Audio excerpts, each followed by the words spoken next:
I'm often asked, what is the statute of limitation period for specific types of claims in Ontario and throughout Canada?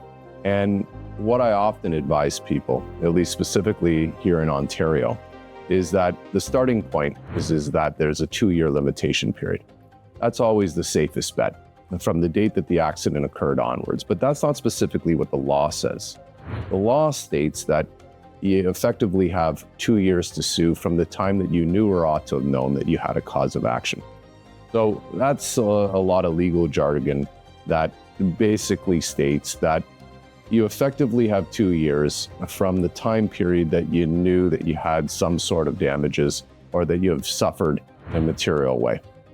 But what really needs to be the focus is protecting that limitation period, because if you miss that limitation period, you have given up your rights. So it's very important for people to make sure that within a 2-year period, they not only contact a lawyer, but generally issue a claim. Now, in different types of litigation or causes of action, those limitation periods can change. For instance, in motor vehicle accident claims in Ontario, there is what's referred to as the statutory threshold. Now, most people don't even know what the statutory threshold is, but the threshold effectively states that you have to know that you have both a serious and permanent impairment of an important bodily function or a permanent serious disfigurement.